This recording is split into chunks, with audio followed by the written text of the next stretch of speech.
Welcome everyone to Outfest 2020. Thank you so much for being here. Yay! Yeah, y'all are all part of our comedy shorts program called Gag of the Season. So we're super excited to have y'all. And I had the privilege of watching your films. So I'm going to go, I don't have a specific order, but I just have kind of the films in my order. So I'm just going to go ahead and start with Candace for President. If you want to introduce yourselves. And I am Candace Kane, and I did a little short with my sisters, Andrea and Michelle, called Candace for President. And Michelle. Hi, I'm Michelle Pirelli. I am the director and one of the executive producers of Candace for President. Hi, I'm Andrea Metz. I'm the writer and Candace's co-star. yeah. Yay. Yeah, I love this, like the reality aspect of your short, of your film. It's so fun, and it feels just like a perfect place for this whole idea and the whole concept of it. Just kind of watching that very real narrative of wanting to create a trans narrative, and then having it be shut down, and then kind of being the catalyst for Candace running for president. And I kind of wanted to know how that in terms navigated for this short. Was it something that kind of happened, or how did y'all kind of like figure this little idea out? Yeah. Well, it started with kind of a real moment of Candace and I pitching a show, and that we were really pitching in Hollywood and continuously getting the door closed on us. And it just found difficulty with somebody taking the chance on a trans lead in a comedy, like in a sitcom, everyone thought it was super funny. Every time we went and pitched it, we had amazing pitches and they were like, we love this, it's great, but it's really not our demographic. Or we already have a trans character on our network. So we just kept hearing those roadblocks, and then Michelle and Candace and I got together and just knew that we had to do something. And it was literally over dinner one night. I came in a little late on their friendship scene. They've known each other since I am Kate. Andrea, my mom and dad. And your mom and dad. We had dinner with Candace and her mom and dad at Candace's place, and we were talking about wanting to do something. It started off as a political mockumentary podcast, but then it morphed into me picking up my iPhone because they have this natural chemistry, this banter that's unstoppable. So I'm a fly on the wall whenever I'm with them. So just the voyeur in me has to make something out of what's going on. But Andrea wrote this. It's based on something that was real, the reality of it. And it was an incredible collaboration. It was something that just kind of sparked so much, and we fed off of the fuel of a protest movement. It was incredible. And it was kind of like, it's like, it felt in the moment, because we had been through this like pitching that it would be easier to run for president of the United States than get your show greenlit as a trans woman. And so that's kind of where the comedy part kind of came in from there. Yep. We wrote, Andrea wrote it, and then it was mostly written, but then Michelle allowed us to just banter and kind of go off one another and do the kind of slapstick that that I love to do, that Andrea begrudgingly likes to do. So it just kind of turned into a magical moment. As you guys know, Candace is an amazing performer, amazing actor. This one started off in sketch, kind of put it to the side, took a route in writing, show running. But Candace and I knew that she's got it in her still, and kind of nudged her to get in on it. So they were amazing with the improv, because those were actual people that we found in the protest march.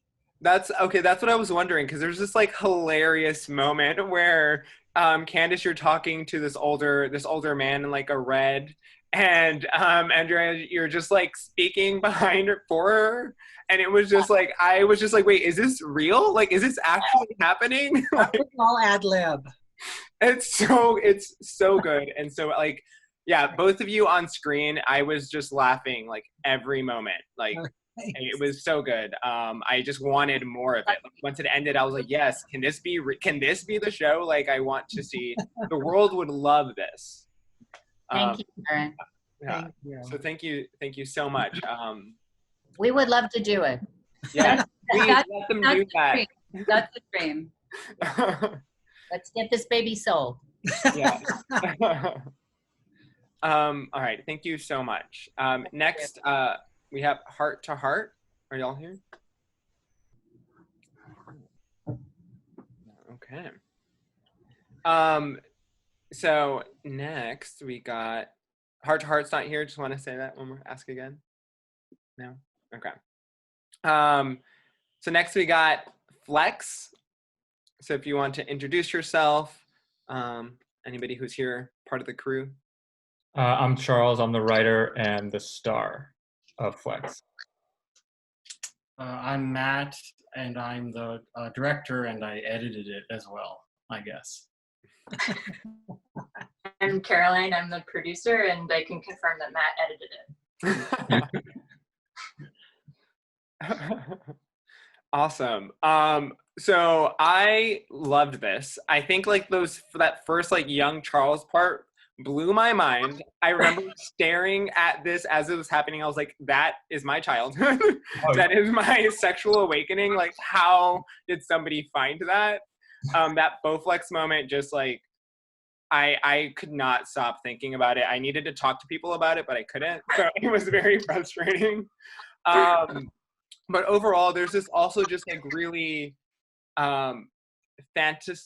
it's like very fantasy-like in a lot of ways, just in terms of like, you know, this rupture happens in your life, and then you kind of like make these choices to jump onto the apps, and all these like really like this hot guy comes into your life, and then you have this like very like eye-opening experience in the bedroom, this very relieving moment. And I think like there's this like really beautiful thing within a narrative like that, and I want to know how, like, what was the choice behind wanting to make it just such an uplifting thing, and then also adding those like very comedic elements within each of that, which in the whole story.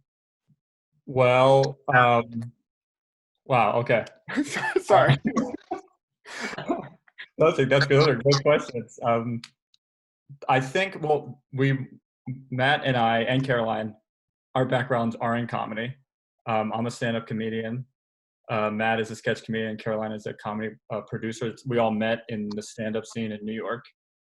So keeping it funny and keeping it light was always kind of important, and is always something we strive to do anyway.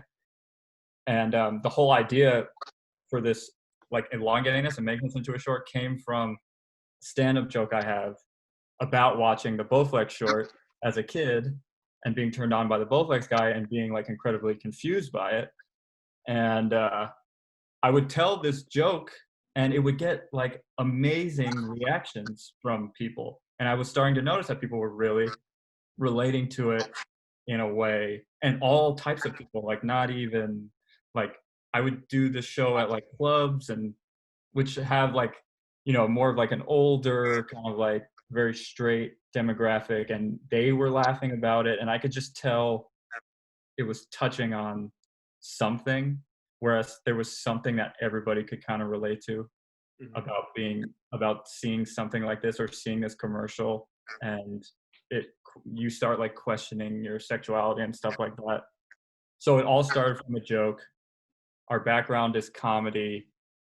And what was the second part of the question? I'm sorry, I got wrapped in my own answer.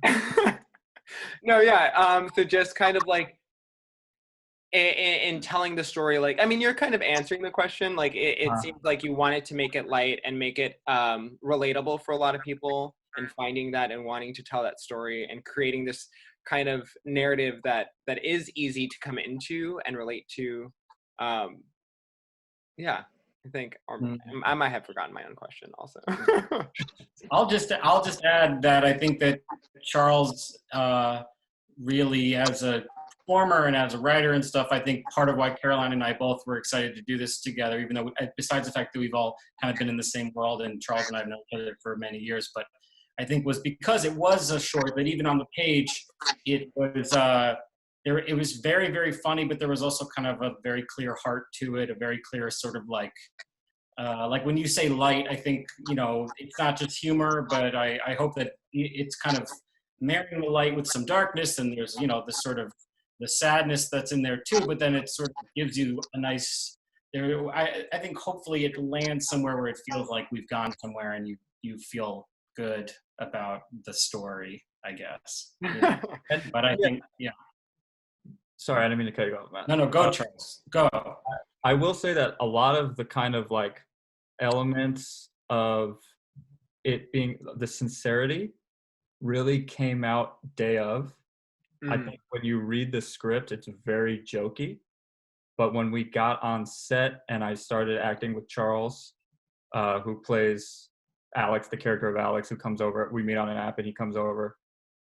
Once we started doing the scene, it kind of became this totally unexpectedly, really sincere, kind of sweet scene that, to Matt's credit, he totally like encouraged us to follow, and then we really loved that it came out that way because it was totally kind of organic.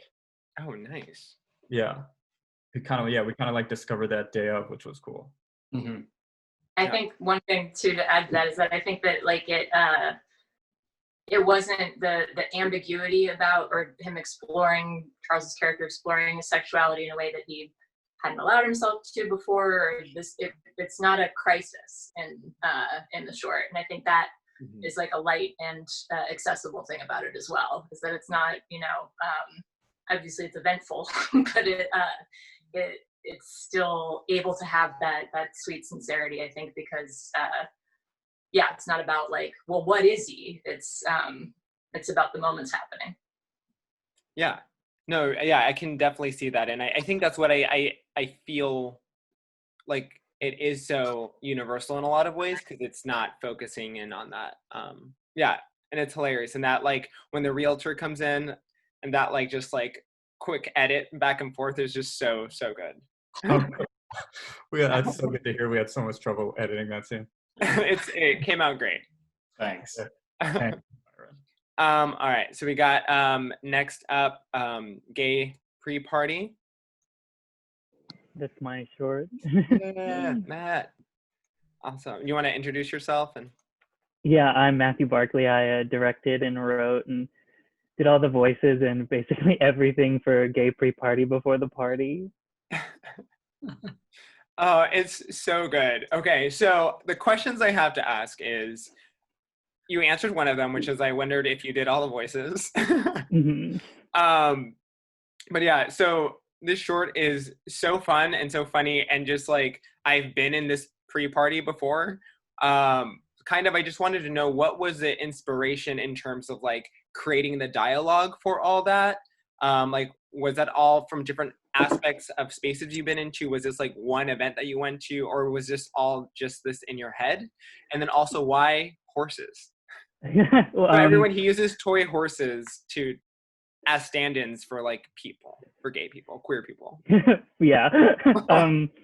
So I was really just like very frustrated and thinking of how I could make like a film all on my own, like in my room. And so I was just like, I had just seen like the movie Uncut Gems, and I was like, oh, I really love like how chaotic this film is. I wish there was like a gay like 2-minute version of this that was like taking drugs. And so that was basically the impetus for like, and everything I thought of, like all the dialogue and everything, I was just like, these are like my most stray, like bizarre, like non sequitur thoughts I have regularly. And then I think it's going to make it seem like I'm obsessed with horses, but I previously made a short in college with horses. So I thought it was like be fun to revisit that theme image. Yeah, no, I mean, it's good. It's very fun. And now that you say that Uncut Gems relation, I see it. just in the terms of like how you edit it and like how you play with the horses and stuff. It's so good. Thank you. Yeah, and all in like less than 3 minutes. It's amazing. Yeah. Like there's so much to unpack about like queer culture within that like 2 minutes, man. It's great. Yeah, so next, let's see. We got Blocked.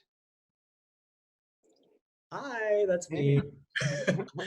I'm Kevin Yee. I'm the writer, director, actor, caterer of Blocked. I also made it myself with the cinematographer, and I can't wait to see everyone's films. This is hilarious, like a Q&A about films. I know, I really wish everybody could.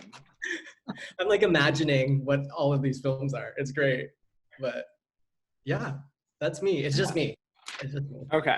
Yeah. Well, I mean, a lot of what yours revolves around is kind of like this idea of like writer's block, right? But specifically in that like sophomore thing, right? Like what happens after you have a successful like album or film or whatever it is. And what so much of what you do is you're a comedian who plays with like musical elements. And kind of what was your inspiration to create this film, and how do you or why do you believe that this sophomore like slump or hump or anxiety where do you think it comes from? Well, I made this film because last year was my first year at Outfest, and I had a film called About a Short Film, which was about me making a first short film, and basically said everything I wanted to say as an artist in that moment. And then had such a great time at Outfest, and I'd never really been brought into a community as beautiful as Outfest, and then thought about not having a second film and being like, well, then I can't get into the parties. Now, of course, we don't have parties because we're online, but so I wanted to make something. So because I feel like if I wasn't to make something, then would I be relevant as an artist? You know, like if I tried to find the perfect second film. So, but in saying that, yeah, I had absolutely no concepts. So I was like, would it be ridiculous for me to make a second film about making a second film? And then I was like, yes, and I'm gonna do it because that's all I have. And yeah, I guess my worry was, and that's what the film is about, was about like having my second film be mediocre after my first film was like said everything that I wanted to say about being a gay Asian musical comedian from Canada. Like I literally put everything in that film, and then was like, I have nothing else to say. But then I was also like, I guess what I wanted to say was, we as queer people or people of color, like we're held to such high regards. Like we have to make everything so perfect, and like everyone's like, you can tell your queer story, but you have to tell it a certain way, and it has to be perfect. It has to be above the level of like everyone else. And like, why? Like if we don't make stuff, then we don't get better. And there's a lot of straight white guys that make mediocre stuff. Like all of like network TV is mediocre. And I'm like, well, then I should be able to, as a gay Asian comedian, make a 3-minute short about literally making a second short. So that being said, I'm really proud of it. I don't think it's that mediocre. I'm like, I dance around on a mountain. Yes. Yeah. So I still said what I wanted to say. So. And thank you. It's very fun and exciting. Very entertaining and joyful. Thank you. The next we have is Sexpert Advice. So if y'all want to introduce yourselves. Hi, I'm Tobit Rafael Capati. I am the writer, director, producer, actor of the short film. Yeah, and I'm Shivaya Knight. I am the actor in the short. Hello. Yeah, so what I think is, I just love this short as a whole. It's just so fun, this idea of like, what would it be like if you can get advice before like a hookup, or how to talk to someone on an app, and like what that could look like. Yeah, I think it's just very funny and clever. And there was even a moment where I was just like, is this person real? And I don't know if that's like, I don't know. I guess that might be another question, but kind of like there's also this moment where there's this kind of like tension being built between your character and the sexpert that Yeah. that feels exactly like what a moment would feel like in terms of like what would happen with you, with the two of you, and like if that was real. But because we don't see that moment, it's kind of like we get that moment with the sexpert, or Yeah. something. And it like how did that come about in terms of like wanting to Like explore play with explore intimacy without intimacy, I guess? Yeah, like I was really playing with this. So a lot of my like comedic viewpoint for the past few years had come from like the UCB Upright Citizens Brigade philosophy, which is, you know, like what if you take something that we understand as a normal trope, but then you put it in something more unexpected. So I thought it would be really funny if you take this almost like serious, dramatic, like cleanup crew type of like mob guy kind of role, but it's all about like dick pics that you're sending out. So I was really like, that was really funny to me, and I really wanted to explore that because like I would never text. I would never. So that was like where the idea came from. And then it's funny that you say like it's, you know, it could be like a fantasy character or not, because I think a lot of things that I'm interested in now are the things that kind of blur the line between like, is this real or is this not?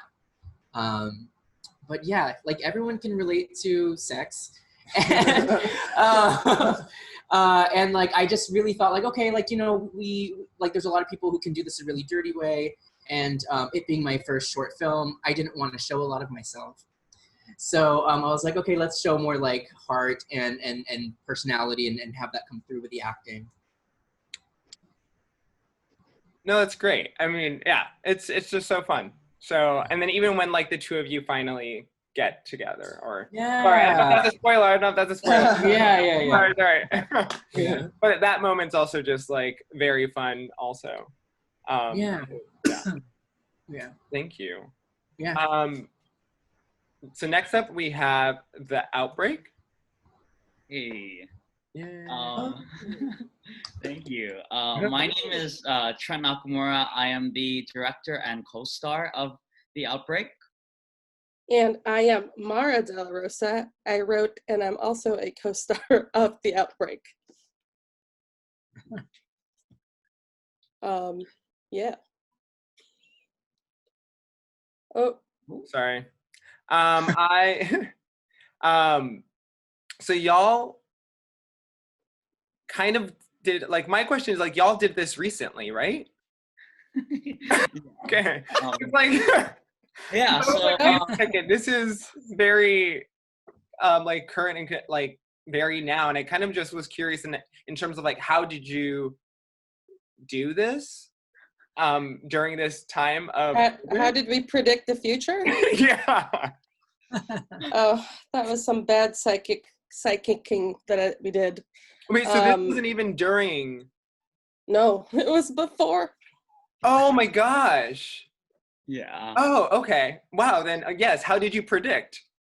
I mean, the way this really came about was Outfest Fusion has the 1 minute movie competition, and this year at the festival, Mara and I decided to enter it, and you know, do our best and see what we could produce in the, I believe, 2.5 week time span between the call for entries and the actual film festival.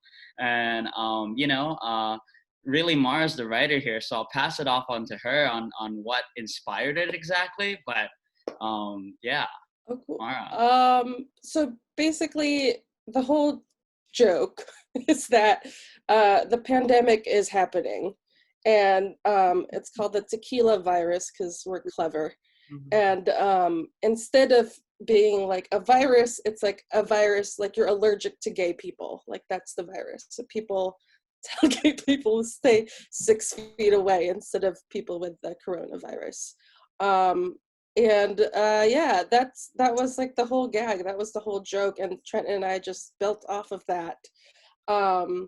You know, which you'll see in a very short span of time. And we had a lot of fun with it. We really wanted it to be funny and be gay, and nothing's more frustrating than wanting to be gay when you're already gay and you're like, how do we do it? So I think we succeeded. I mean, yeah. Yeah, no, it's very funny. So thank you. I'm like tripping out that I for some reason thought it was like more recent in terms of I don't know. Yeah, I'm kind of just like in shock by that right now in my head. Yeah. In terms of the story, I mean, it premiered literally 2 days before the pandemic status was elevated by the CDC. So, stay safe, everyone. The next film we make is about happy things. So things will happen. Yeah. And then next up, we have The Consent. Yeah, we're here. Yeah. I'm Andrew Cervantes. I wrote and directed it, and I have Cesar Carmona, who is one of our actors, and Daniel Munoz, who is our cinematographer. They're here as well. Hi, editor. So just out of curiosity, was this part of also that 1 minute submission? It was. It was. Yeah. Okay. So I mean, I think, the title says so much of it, right?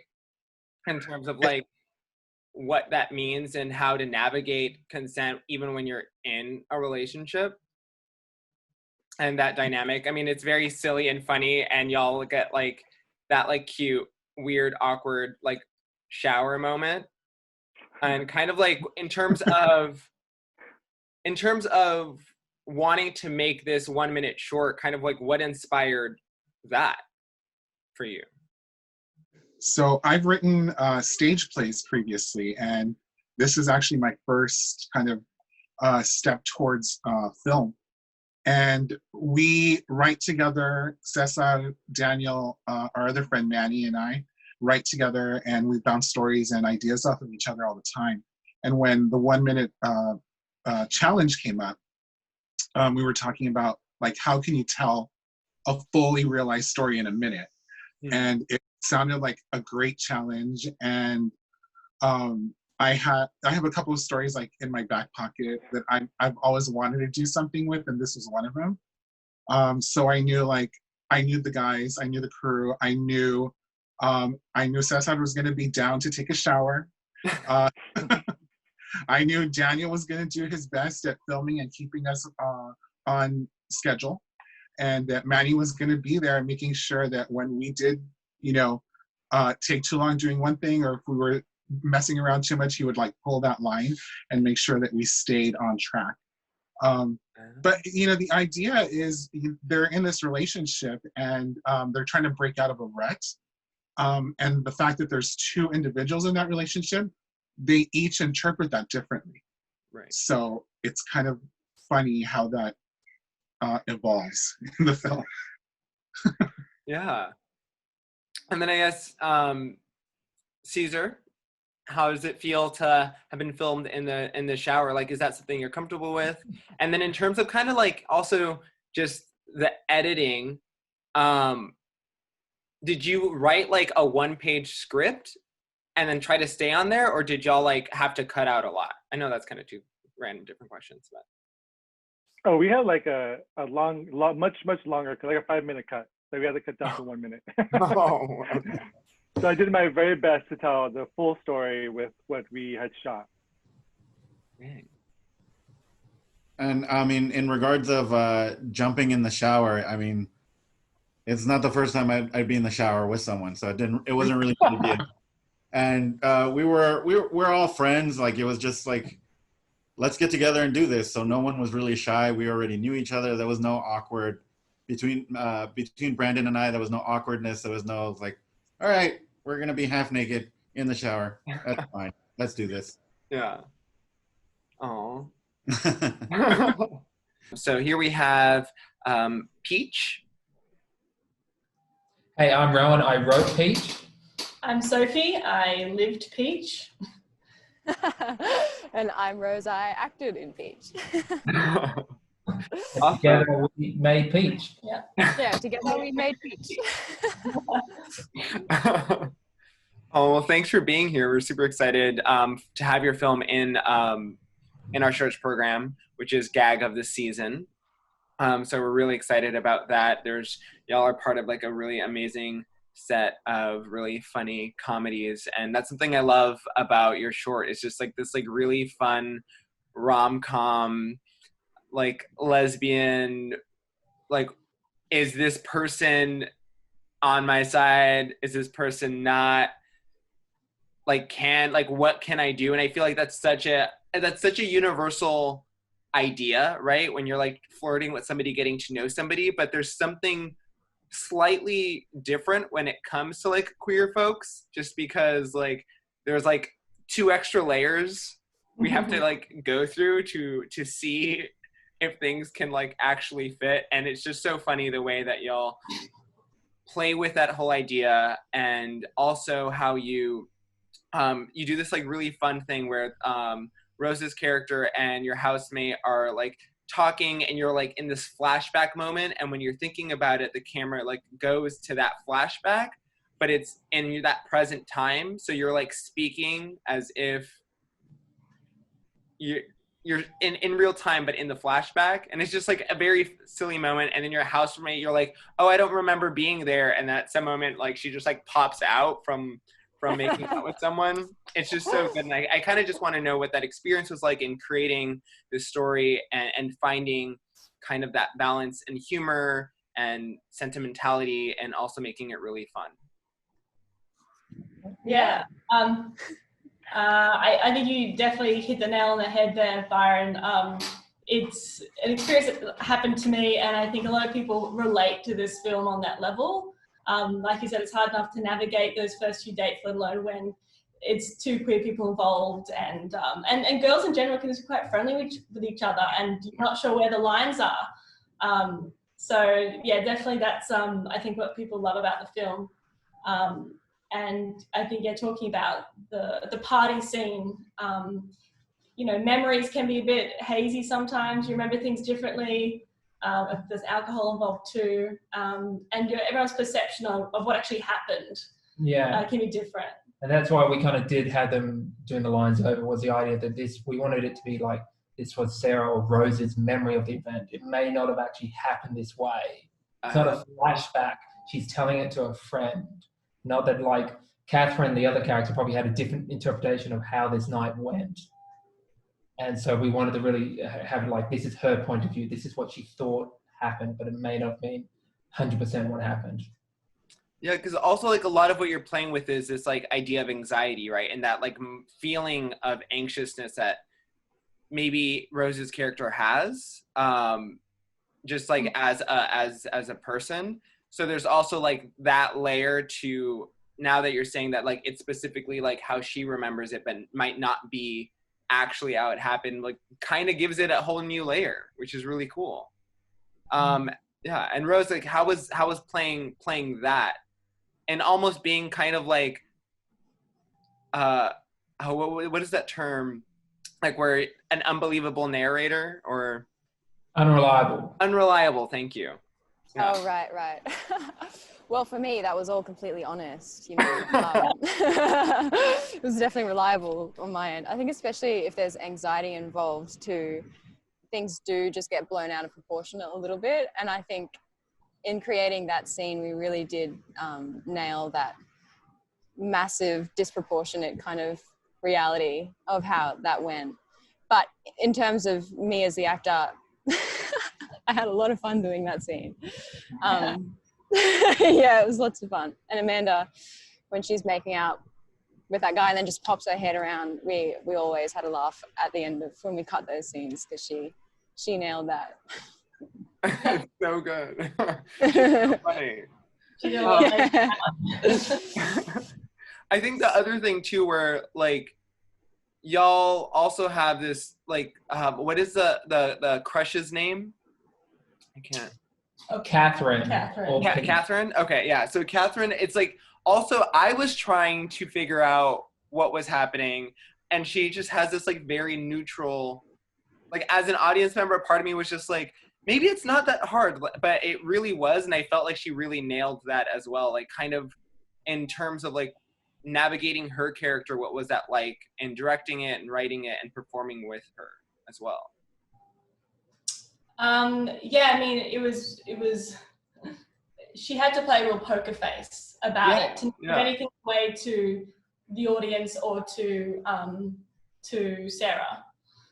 Yeah, and I think the idea was the character would be this person who was like, just wanted, not that she doesn't express her emotions, she has a very deadpan approach, and you run into people like that who say stuff like, I love you.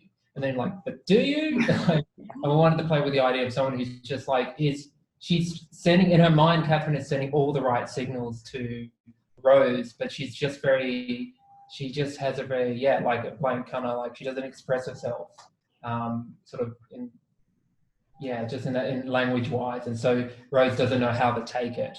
Like when we went through with the actress Eleanor, we kind of said, well, she does all this stuff that are clear signs that she wants to stay over. She does all this stuff that's clear, but in her head, but it's just not translating that. I think the idea was like, we spoke a lot about how it's just like, it gets lost in translation. Yeah. Well, I loved your film. I think it's so fun, and we're so excited that it's part of Outfest. Thank you again so much for sharing this time. And I cannot wait until everyone sees it, because literally every single one of your stories are absolutely beautiful and funny, and we're so proud to have them and be able to show them. So we're super excited to have you. Thank you. Thank you for Thank having you. us. Hope they enjoyed the film. All right. Yeah, Thanks for having us. Thank you. Thanks, Byron. Thank Congrats, you. everyone. Thank you. Bye, everyone. Thank you. Bye, everyone.